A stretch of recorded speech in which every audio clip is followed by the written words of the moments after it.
so welcome back to this class. We will continue our discussions on properties of pure substances, and in fact, now what we will do is we will represent this entire process of phase change of pure water on a 2D graph. Okay. As we explained in one of the previous classes, you can for a simple compressible pure substance change of thermodynamic state you can represent on a 2D graph. If you let us say plot x1 and x2, these two are two independent state properties. If you represent the change of state in terms of x1 and x2, or by tracking how x1 and x2 change, you can represent that as a graph on a 2D piece of 2D plane. By the way, you can only do that under certain circumstances. You can't always do that. You can only do that when the process is quasi equilibrium. Unless the process is quasi equilibrium, you will not have any idea about the intermediate states. Suppose it is changing from, so for example, if you want to represent the state change of state from 1 to 2, if this change is not in quasi equilibrium mode, you will have no idea what is happening in between. So, you will have no idea what was the temperature at any given specific point of time between 1 and 2. You will only have idea about state 1 and state 2, but you will not know how this temperature is changing, for example, in the process from 1 to 2, in the change of state from 1 to 2. So, to have detailed idea about the entire change or the entirety of the change, the process must be quasi equilibrium, which otherwise means that this heating or the energy supply that you are giving here, it should be, the energy should be supplied in a very slow manner, and the temperature change should be extremely slow at the and here also, as the volume expands, as the liquid liquid gets converted into vapor, there also the volume should expand in a very slow way. So, the piston should be moving at a very slow pace, right. Otherwise, the process will not remain in quasi equilibrium, and you will not be able to represent that process with a solid line or a solid graph on a 2D paper. Okay. So, we will do that. So, we will represent this process assuming it to be quasi equilibrium. Quasi equilibrium I believe has been defined, but I will just redefine it to jug up your memory a little bit. It is a process where the system is practically in equilibrium, its deviation from equilibrium is infinitesimal, right. And equilibrium meaning it is in thermal, chemical as well as mechanical equilibrium, and any deviation from equilibrium is infinitesimally small, which for all practical purposes can be ignored. Okay. So, right. So, let us represent this process on a 2D diagram. So, we have to choose two independent properties. So, you can see here that we have reported pressure and temperature everywhere. However, for reasons which I will discuss later, pressure and temperature are not always independent properties. They are independent only when the substance is in a single phase. So, for example, when water is in subcooled liquid state, or when water is in superheated vapor state as in state 6, there the temperature and pressure are indeed independent properties. However, when liquid is getting, or saturated liquid is getting converted into vapor, or when you have this kind of state where you have a liquid vapor mixture, there pressure and temperature are not independent properties. In fact, you can see that throughout the process 3 to 5, temperature and pressure does not change, right. In fact, this number 100 degree Celsius, it is not a magic number, or it is not a universal number. This number strongly depends on what the pressure is, right. So, the temperature at which a liquid, a subcooled liquid becomes saturated liquid, that strongly depends on the pressure of the liquid, the pressure which the liquid is being subjected to. Okay. So, let me write that down in a symbolic way. So, this T3 is sometimes called as, or it is denoted as T sat, sat meaning saturation temperature. This is T sat at 1 atmosphere. So, once you fix the pressure, this saturation temperature is fixed, okay. And throughout this phase change process, this temperature remains fixed and the pressure remains fixed. The temperature of course remains fixed, because this temperature depends on the pressure itself, right. So, the saturation temperature T sat is a function of P sat for a simple compressible pure substance. Okay. For other kind of substances, there might be other variables here, but for liquid water, pure water, or I mean not liquid water, for pure water, T sat is a function of P sat only, not P sat, rather it is a function of pressure, should not say P sat. So, it is a function of pressure. So, if you change pressure, the temperature at which saturated liquid comes about, that changes. Okay. So, for instance, if you raise the pressure to 1 megapascal for water, you will see that T sat becomes equal to 180 degree Celsius. Okay. So, it clearly increases.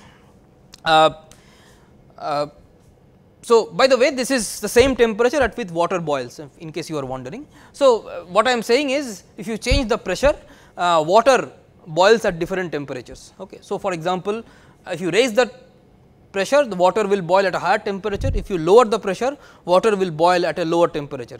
So, the boiling temperature of water is what we are referring to here as saturation temperature, and this saturation temperature is a strong function of pressure, which is why you cannot treat T and P as independent variables throughout the process. And similarly, I can also flip this relation and write that P sat, that is saturation pressure, is also a function, some other function maybe F1 of T. So, once you fix the temperature of the substance, the pressure at which, or rather if you suppose you have a liquid and you fix its temperature, so the pressure at which it becomes saturated liquid is also fixed once you specify the temperature.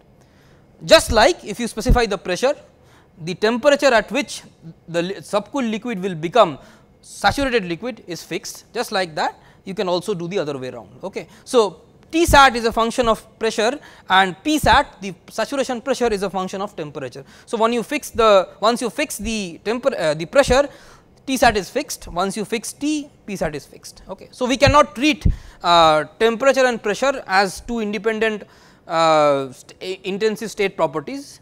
So, instead what we will do is, we will take temperature and volume. So, T and small v, that is specific volume, and these two are indeed independent state properties, and you can check whether they are independent or not by doing a very simple thought experiment. You can fix one and see whether the other can be changed independently. So, here for example, see, if you fix P, you cannot change T sat independently, right. In other words, here if you fix P, you cannot change temperature independently, it will be fixed at 100 degree Celsius for example, in case pressure is 1 atmosphere. That indicates that pressure and temperature are not independent. However, you can actually fix T and still change volume independently. Okay. So, for example, if you take this process from 3 to 5, let us say, you see that the temperature is constant, but the volume is changing independently.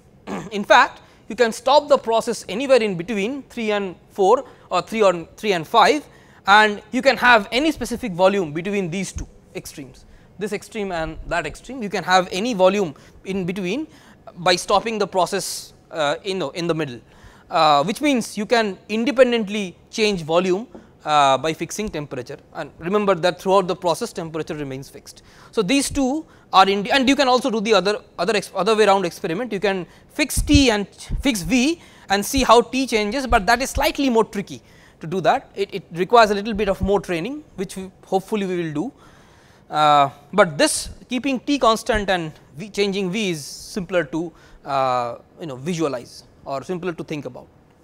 Okay. So, what we will then do is, we will replace x1 with V and x2 with T. Okay. So, let me draw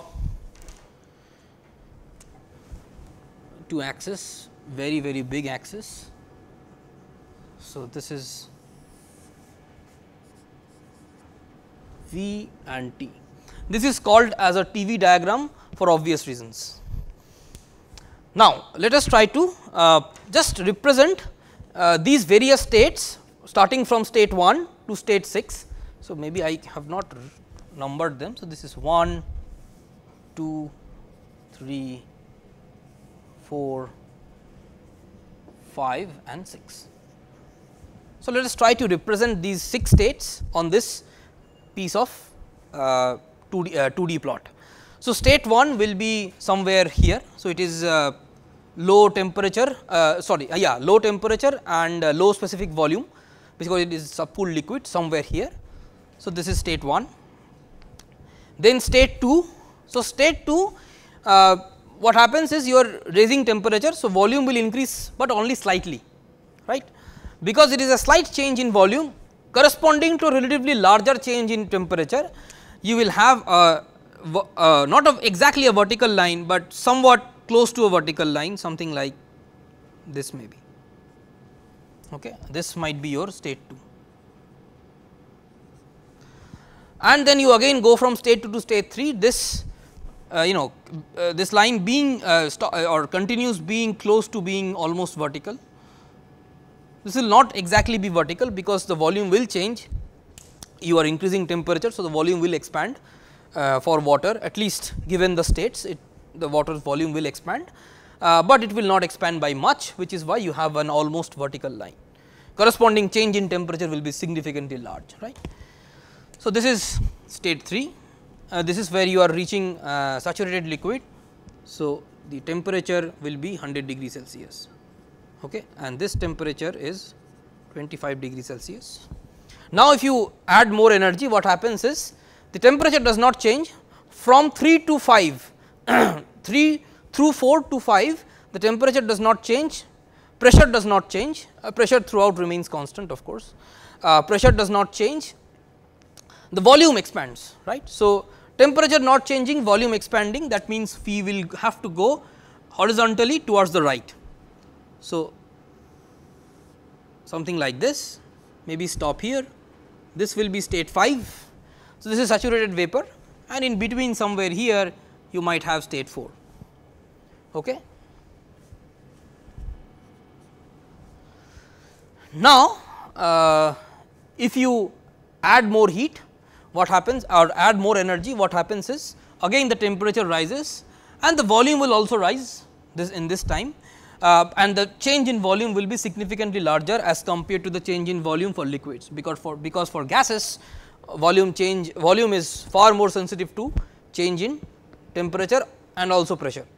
So, this line will have a lesser slope than this line, okay, because the volume change is larger in this case. So, it will do something like this. Okay. This will not be a straight line, remember that, and this part of the graph is in the superheated vapor region. So, you might have state 6 somewhere here, which is superheated vapor, okay. Or maybe I will not draw state 6 here, maybe state 6 is somewhere here. Oh no, yeah. So, let me correct that also. It is hard to draw with hand. So, maybe like something like this.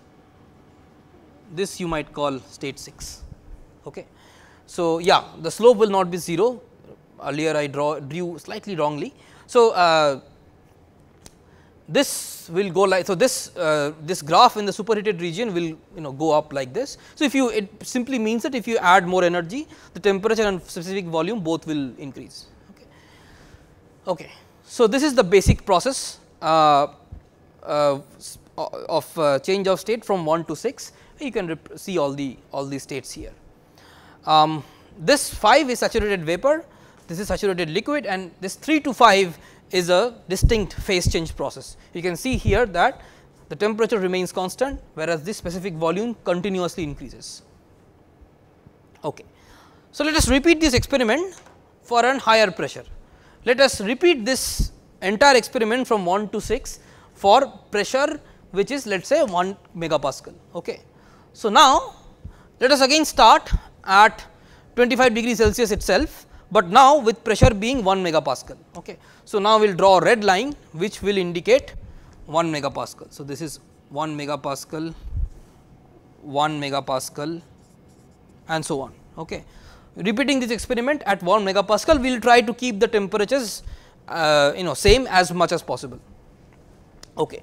So, now at 25 degree Celsius 1 megapascal pressure, state 1 prime will be somewhere here. So, maybe the corresponding states will denote by prime. So, this will be 1 prime, 2 prime, saturated liquid we will denote by 3 prime, this mixture we can denote by 4 prime, saturated vapor at 1 megapascal will denote with 5 prime, this will denote with 6 prime, superheated vapor. Okay. So, now 1 prime will be somewhere here, this will be to the left because if you increase pressure the volume will decrease, okay, but only slightly. Now, okay, maybe I should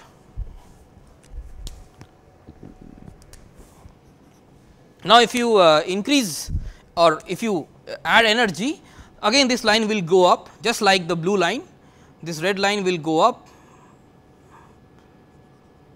Please note that this line is not exactly a straight line, although it might look like to be a straight, line, this will not in general be straight line, okay. Just like this will also not be a straight line. And also remember that this part, in this part you have vapor, although that cannot be treated as an ideal gas in general, okay. At very high temperatures you might approximate it as an ideal gas, or at very low pressures you can approximate this vapor as an ideal gas, but in our day to day example, for example, if you take a kettle of water and boil it here in your kitchen, you cannot treat the vapor as an ideal gas, okay. It is a very important point. So, you might have a corresponding state 2 here, and then the saturated liquid is state is a bit interesting here, because what will happen is it will be somewhere here. So, it will be here 3 prime. So, 3 prime will be slightly to the right of 3, as you can see from this graph, it will be slightly to the right. That means that the specific volume at so Vsat at 1 megapascal will be slightly larger than Vsat at 100 kilopascal atmospheric pressure. That is because the temperature rise. So, the temperature at state 3, as we have noted, is about 180 degree Celsius, and for liquids the effect of temperature on its volume is far more potent than pressure. So, the fact that the pressure has increased has really affected this volume, it has decreased the volume, but this 80 degree increase in temperature more than compensates for that, because liquid volumes are more sensitive to temperature. So, you will hit point state 3 prime, and then again you will move horizontally to the right, but this time you will stop before you hit. You will stop at the saturated vapor state, which is 5 prime, and as again you can see that this state 5 prime is slightly to the left of 5. That is because although for liquids its volume is more sensitive to temperature, for vapor the sensitivity to pressure and temperature both are comparable. They might not be exactly the same. For ideal gases they are exactly the same, but for vapor, for example, for water vapor for instance, they are not exactly the same, but they are comparable. Okay. And you see that there is only an 80 degree increase in temperature, which is less than 1.5. If you take, let us say T, this we might call T sat prime, this we can call T sat. So, if you do T sat prime by T sat, this is less than 1.5. So, there is a relatively small change in temperature, for small increase in temperature, whereas your pressure has increased 10 folds. So, pressure is now 1 megapascal. So, the effect of increased pressure will be far more on the volume of the vapor, which is why the vapor will have a less of a volume here. So, in other words, V sat of vapor at 1 megapascal will be smaller than V sat of vapor at 100 kilopascal, because you have, although the temperature has risen, that is small as compared to the tenfold increase in pressure, that is why the volume has shrinked. So, this 5 prime will be to the left, slightly to the left of 5, and then you will have saturated vapor state, which will look something like this. These two lines will not be parallel, actually this line will have a slightly higher slope, but I do not, it is a bit difficult to be that precise on the board, right. So, this is 6 prime. Okay. So, now you get the picture, you get the overall picture. I can repeat this experiment at an even higher pressure, I can repeat this experiment at an even higher pressure, maybe at 10 kilopascal, and you know what will I get. So, I will get something like this.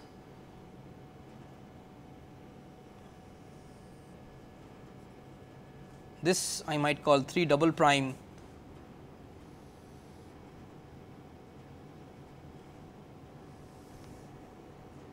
something like this.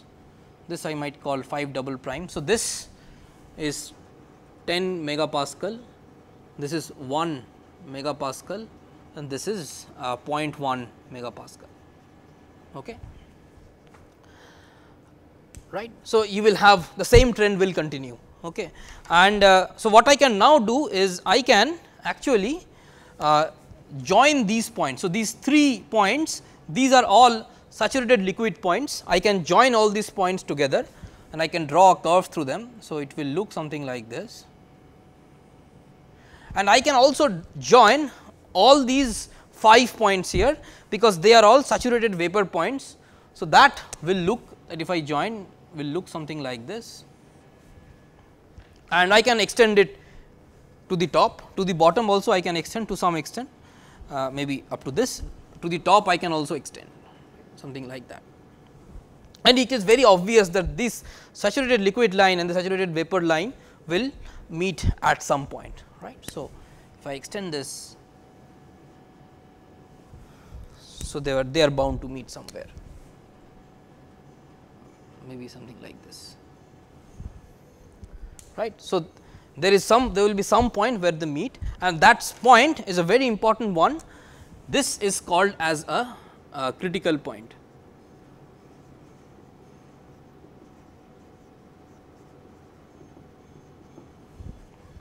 And you can see here that this, or by the way, this temperature is called as critical temperature, and the graph at constant pressure that passes through that point is called as the critical pressure. Let me tell you one more thing, which is because throughout this process, this blue curve pressure remains constant, we call it an isobar, right. So, this is an isobar at 0.1 megapascal, this is an isobar at 1 megapascal, this is isobar at 10 megapascal, and so on. Similarly, through the critical point also you will have an isobar which will look something like this.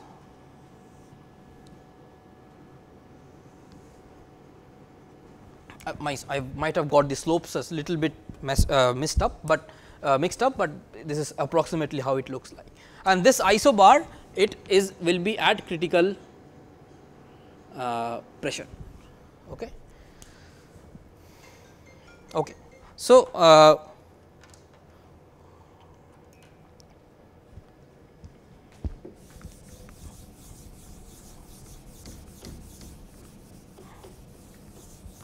let me before going forward, let me define a couple of things, just notation. So, saturated liquid, the specific volume we denote with Vf, saturated vapor, the specific volume we denote with Vg, and Vfg, this notation we use to define the difference Vg minus Vf, of course, Vg is larger. You can see that at critical point Vg and Vf are the same. Okay. So, Vfg is 0, and beyond critical point, if you are working at a pressure above, at an isobar which is above the critical pressure, which is PCR, then you will not have a distinct phase change process. Okay. So, you will have something which resembles a liquid. If you change if you add more energy, its volume and temperature both will change continuously, and then it will eventually the temperature will have rised or will have risen by so much that it will resemble a vapor. There will not be a distinct phase change process. There will not be a stage where you have a saturated liquid and then the temperature remains constant. There will be spontaneous vaporization of upon adding energy, and then you will hit saturated vapor phase and so on. These things will not happen beyond critical pressure. There will be no distinct phase change process. T and V both will change continuously. Whereas below critical pressure, there is a distinct phase change process. Okay. You will get a saturated liquid phase at any pressure below critical pressure. Of course, you have to be also above a certain pressure, otherwise you will not have liquid to vapor conversion. You might directly have sublimation at very low pressures. So, below critical pressure and above a certain pressure, you will have this distinct phase change process from liquid to vapor. Above critical pressure, there is no such phase change process. Okay. And let me draw a sample like a isobar beyond critical pressure. So, this might look something like this, a representative isobar beyond critical pressure. All right. So, for any simple compressible pure substance, this basic picture remains the same. Okay. So, for any simple compressible pure substance, you can draw a TV diagram which roughly looks like this. The values, slopes of different lines, slopes of the isobars will change definitely, but the overall look of the graph will not change. Okay. So, you will have T V, you will have something of a region where you can have liquid vapor mixture. So, this is sometimes also called as vapor dome. So, inside this you can have saturated liquid plus vapor mixture. Then a sample or a representative isobar through this will look something like this. So, for example, you might have that and then something like this. Okay. I mean, do not worry about the slopes too much, and this line is called as the saturated liquid line. This is saturated liquid, this line will be called saturated vapor. This is the critical point, of course. This is a sample representative isobar. So, this region of the graph is called as compressed liquid,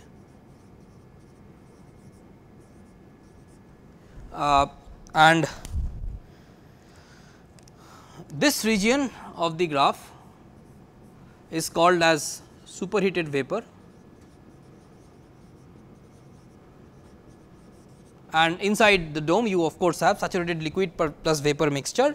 Above the critical pressure, as I said, there is no distinct liquid or vapor phase, but typically if you are above critical pressure and critical temperature, this is the critical temperature here, we refer to that state as being vapor generally.